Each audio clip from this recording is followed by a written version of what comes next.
I stood on the front porch of the house I had cleaned, decorated, and lived in for 10 years. It was raining, not a cinematic romantic drizzle. I mean a freezing, miserable downpour that soaked right through my thin jacket. My hand was shaking as I tried to put the key in the lock. It wouldn't turn. I jiggled it. Nothing. I pulled it out, wiped the water off the brass, and tried again. Still nothing. Then my phone buzzed, a text from Richard. It was just 3 words. Check your email. My stomach dropped. You know that feeling when you miss a step on the stairs? That sudden lurch in your gut? That was my life in that moment. I opened my email. There was a notification from a law firm I'd never heard of. The subject line read, Notice of Separation and Eviction. I didn't even read the legalese. I pounded on the door. Richard, let me in! It's freezing! The door didn't open. Instead, the Ring camera's speaker crackled to life. His voice wasn't angry. It wasn't sad. It was bored. Go away, Sarah. The locks were changed an hour ago. Your stuff is on the curb around the side. Don't make a scene or I'll call the cops. I ran around the side of the house. There, sitting in the mud, were 4 black trash bags. That was it. 10 years of marriage. 10 years of supporting him while he built his company. 10 years of nursing him through his anxiety attacks and hosting his pretentious dinner parties, reduced to 4 garbage bags in the mud. Let me back up. You need to understand who Richard is. On paper, he's a catch. CEO of a logistics firm, drives a Porsche, always wears those suits that cost more than my first car. Everyone thought I was the lucky one. I was the teacher's aide who married the millionaire. The Cinderella story. But Cinderella stories don't tell you what happens when the prince gets bored. Richard loved control. He managed the finances. He managed the social calendar. He even managed what I wore. He called it elevating my brand. I called it love because I was stupid. I signed the prenup because he said it was just standard business practice to protect his investors. I didn't have a lawyer look at it. I trusted him. That prenup stated that if we divorced, I left with exactly what I came in with, which was basically nothing. And since I'd quit my job 5 years ago at his request to manage the household, I had 0 income, 0 savings, and a resume gap that was 5 years wide. Back to the rain. I grabbed the bags. One ripped, spilling my clothes into a puddle. I just started crying. Not the pretty crying either, the ugly, gasping kind. I dragged the bags to my 10-year-old sedan, the only thing in my name, and shoved them in the back. I had $84 in my bank account. Richard had cut off the credit cards an hour ago. I tried to buy gas at the station down the road and the card declined. The attendant looked at me, wet hair, mascara running down my face, and gave me $5 of gas for free out of pity. That was my rock bottom. Or so I thought. I drove to the cheapest motel I could find. It was one of those places where the carpet feels sticky even when you're wearing shoes. I sat on the bed and stared at the wall. My phone blew up with notifications. Richard had posted a status update. Sometimes you have to trim the dead weight to fly higher. #new beginnings. Dead weight. That's what I was. 2 days later, I was out of money. I was eating vending machine crackers for dinner. I knew I had to sell something. I started digging through the trash bags to see what he had packed for me. It was mostly old clothes. He hadn't packed my jewelry. He hadn't packed my laptop. He packed my old sweatpants and some books. But at the bottom of the last bag, I felt something hard. A wooden box. My heart stopped. It was my dad's old cigar box. My dad passed away 6 months before the divorce. He was a quiet man. A janitor for 40 years at some big corporate building downtown. He lived in a tiny apartment, drove a beat-up truck, and wore the same flannel shirts until they disintegrated. Richard hated him. Richard wouldn't let my dad come to the house for holidays because he didn't fit the aesthetic. When Dad died, Richard didn't even come to the funeral. He said he had a meeting. I opened the box. It smelled like peppermint and old paper. Inside, there were a few photos of us, his old watch, and a heavy metal card. I picked it up. It was cold. Titanium, maybe? It was black, completely matte. No numbers, no magnetic strip, just a single gold emblem embossed in the center. It looked like a lion holding a key. On the back, etched in tiny letters, was an address for a bank in the city and a series of letters. VIPER. I remembered Dad giving me this box on his deathbed. He was barely able to speak. He grabbed my hand and whispered, "Sarah, if you're ever in trouble, real trouble, go to the address. Give them the card. Don't use it for candy. Use it for freedom." At the time, I thought he was hallucinating from the morphine. A janitor with a secret bank account? It sounded like a bad movie. I threw the box in the closet and forgot about it. But now, I was in trouble. Real trouble. I looked at the address. It wasn't a normal bank branch. It was in the financial district, one of those old stone buildings that looks like a fortress. The next morning, I used the last of my gas to get downtown. I looked like a wreck. My hair was frizzy, my clothes were wrinkled, and I probably smelled like motel soap. I walked up to the building. There was no sign, just a heavy brass door. I pushed it open. The lobby was silent. Marble floors, high ceilings, and air conditioning that felt expensive. There were no tellers, just a single massive mahogany desk in the center of the room, manned by a guy in a suit that cost more than Richard's car. He looked up at me with immediate disdain. "Deliveries are around the back," he said, not even making eye contact. He went back to typing. I walked up to the desk. "I'm not a delivery driver. I'm here to check an account." He sighed, a long, dramatic exhale through his nose. He looked me up and down. "Ma'am, this is a private wealth management firm. We function by invitation only. Unless you have an appointment with a partner, I'm going to have to ask security to escort you out." My cheeks burned. I felt small. This was Richard's world, a world designed to keep people like me out. I almost turned around. I almost walked away. But then I remembered Richard's tweet. Dead weight. "I have this," I said. I slammed the black metal card onto the polished wood of his desk. The sound echoed in the empty lobby. The receptionist glanced at it, ready to laugh. Then he stopped. He froze. His eyes went wide.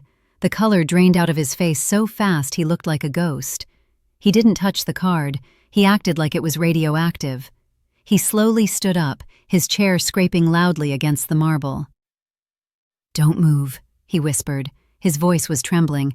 "Please, just do not move." He picked up a phone on his desk. He didn't dial an extension. He pressed a single red button. "Code black," he said into the receiver. "Front desk. Someone presented a founder's card. Yes, the lion crest." I stood there, confused. Founder's card? My dad was a janitor. He unclogged toilets. He mopped floors. Suddenly, the elevator doors behind the desk pinged open. 3 men in dark suits walked out. They were walking fast. In the middle was an older man with silver hair and a look of absolute authority. The receptionist pointed a shaking finger at me. The older man marched right up to me. I braced myself for him to throw me out. Instead, he bowed. He didn't just nod, he fully bowed at the waist. "My apologies for the wait," he said. "We didn't know the air had been activated. I am Mr. Sterling. Please come with me immediately." I followed them into the elevator. Mr. Sterling swiped a keycard and pressed a button simply labeled Vault. The elevator dropped. We went down deep. "I think there's a mistake," I said, my voice squeaking. "My dad was Frank. He was a janitor." Mr. Sterling smiled sadly. "Frank was extremely private. He preferred the term observer. He owned the building he cleaned, my dear. In fact, he owned the entire block." My jaw hit the floor. "What?" "Your father was one of the silent investors in this firm back in the 80s. He didn't trust the lifestyle of the wealthy. He said it made people soft. He wanted to make sure you grew up grounded." The elevator doors opened. We stepped into a room lined with safety deposit boxes. But these were the size of cabinets. Mr. Sterling walked to number 001. He left instructions that you were only to access this if you were in dire straits. He said, and I quote, "When the world kicks her teeth in, give her the hammer." Sterling unlocked the box. Inside wasn't piles of cash. It was a portfolio of documents, deeds, stock certificates, and a bank ledger. Sterling opened the ledger to the final balance. "The trust has been accumulating interest for 30 years, Sarah." I looked at the number. I had to count the commas. It wasn't millions. It was hundreds of millions. "This is mine?" I whispered.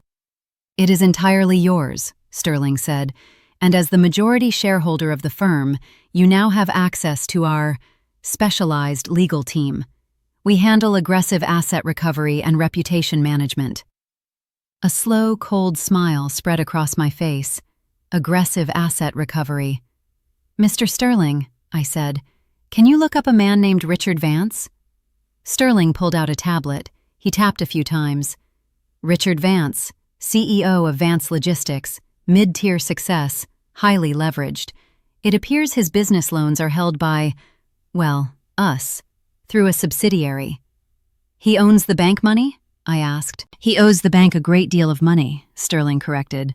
"And technically, since you now own the controlling interest in the bank, he owes you money." I closed my eyes and took a deep breath. The smell of expensive paper and victory filled my lungs. "Call the loan," I said. Sterling raised an eyebrow. "Excuse me?" "Call the loan, today, in full. Check the terms. I bet there's a clause about solvency or character." Sterling tapped the screen. "There is a clause.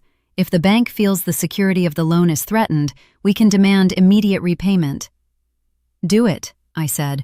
"And then, I want to buy a house. Specifically, I want to buy the house at 42 Oak Drive. It's currently in his name, but I have a feeling he's going to need to sell it very fast." Let's cut back to Richard. While I was in the vault discovering I was an heiress, Richard was having a very bad day. He was at a lunch meeting with his biggest investors. He was charming them, laughing, probably ordering the most expensive wine. Then, his phone rang. It was his CFO. I wasn't there, but I heard the recording later. The CFO was panic-stricken. "Richard, the bank just froze the operating accounts, all of them. Payroll bounced. The credit line is gone." Richard apparently excused himself, walked out to the valet stand and started screaming into his phone. "What do you mean frozen? Fix it!" That's when his card declined at the valet, the same way mine had at the gas station. Karma is not just a concept. Sometimes it's a direct deposit. He had to take an Uber home. When he got there, he found a notice on the door. Not an eviction notice, a foreclosure warning. I didn't go see him yet. I wasn't ready. I spent the next week at the Four Seasons. I bought new clothes. I got my hair done. I hired a lawyer named Ms. Vane. She was terrifying. She wore red lipstick and looked like she ate men like Richard for breakfast. Ms. Vane looked at my prenup and laughed. "This?" she said. "This is toilet paper. He hid assets. He didn't disclose 3 offshore accounts. That voids the whole agreement. We're not just going for half, Sarah. We're going for blood." But the money wasn't enough. I wanted him to feel it. Richard was scrambling. He was selling things. He sold the boat. He sold the second car. He was trying to keep the business afloat, but without the line of credit, his suppliers stopped shipping. His empire was built on debt, and I had just pulled the foundation out. 2 weeks later, the house, my house, went up for auction. The bank, my bank, fast-tracked the foreclosure because he couldn't pay the demand note. I showed up to the auction. I didn't drive my old sedan. I was in the back of a black town car. I wore oversized sunglasses and a silk scarf. Richard was there. He looked terrible. He hadn't shaved. His suit was rumpled. He was frantically on the phone, trying to get a hard money loan from some shark to save the house. He saw me get out of the car. He squinted. He didn't recognize me at first. I looked expensive. He walked over, confused. "Sarah?" he asked. "What are you doing here? Did you come to beg for your old clothes back? I told you, they're gone." I lowered my sunglasses. "I'm here to buy the house, Richard." He laughed, a bark of a laugh. "With what? Food stamps? Go away before you embarrass yourself." The auctioneer started. "Opening bid is $2 million. Richard flinched. He couldn't bid. He had nothing. He was just watching his life get sold off. A developer raised his hand. 2.1. I nodded to Ms. Vane. She raised her paddle. 3 million. The room went silent. Jumping the bid by that much is a power move. Richard spun around to look at Ms. Vane, then at me. "Who is backing you?" he hissed. "Who are you sleeping with? That's it, isn't it?" I ignored him. 3 million, going once, the auctioneer called. 3.1, the developer said, annoyed. 4 million, Ms. Vane said calmly. Richard grabbed my arm. "Sarah, stop this. You're going to get sued for fraud. You don't have this money." I pulled my arm away. "Don't touch me." 4 million, going twice. Sold to the lady in the black scarf. Richard looked like he was going to vomit. You bought it?" "I did," I said. "And since you're currently trespassing on my property, you have 5 minutes to leave. Oh, and Richard?" He looked at me with wild, panicked eyes. "Your stuff is on the curb," I said. "I didn't put it in bags, though. I just threw it on the lawn. It's supposed to rain later." The aftermath was brutal. My lawyers hit him with the fraud lawsuit the next day. Because he had hidden assets during the marriage, the judge not only threw out the prenup, but awarded me punitive damages. It turns out the mistress, Jessica, she left him the second the credit card stopped working. She wasn't interested in a broke man living in a rental apartment. I moved back into the house, but it felt different. I renovated everything. I got rid of all his beige furniture and minimalist art. I painted the walls actual colors. One day, about a month later, I got a knock on the door. It was Richard. He looked broken. He had lost the company. The board had ousted him after the bank pulled the loans. He was working as a consultant, which is code for unemployed. He stood on the porch, the same porch where he had locked me out in the rain. "Sarah," he said. His voice was cracked. "Can we talk?" "No," I said. "Please, I made a mistake. I was stressed. The business was under pressure. I took it out on you. But we were a good team. If you just give me a chance, I can help you manage all this wealth. You don't know how to handle this kind of money." I stared at him. Even now, begging for scraps, he was trying to control me. He still thought I was the stupid little teacher's aide. "I have people to manage the money, Richard. People my father hired. People who actually respect me." "Your father?" Richard sneered. "The janitor? He's the reason for this?" I always knew he was a crook. He probably stole that money. That was it, the final straw. "My father," I said, stepping closer, "worked harder in one day than you have in your entire life. He cleaned up other people's messes, and now I'm cleaning up mine." I pressed the button on the gate remote. "Goodbye, Richard." As the gate slowly closed between us, he started shouting. "You're nothing without me. You're just a lucky brat. You'll lose it all." I watched him through the bars until he disappeared down the street. I went back inside and sat in my living room. I looked at the old cigar box on the coffee table. I opened it and touched the black metal card. My dad didn't just leave me money. He left me a test. He wanted to see if I could stand on my own 2 feet before he gave me the wings to fly. I'm not just a rich divorcee now. I took over Dad's seat on the board. I started a scholarship fund for custodial staff and their families. I'm learning the business. And Richard? Last I heard, he's living with his mother in Ohio. She apparently makes him mow the lawn. So if you're going through it right now, if you feel like you're dead weight, just remember, you never know what keys you're holding until you find the right lock. And sometimes, the best revenge isn't screaming. It's living well and locking the gate behind you. Story complete.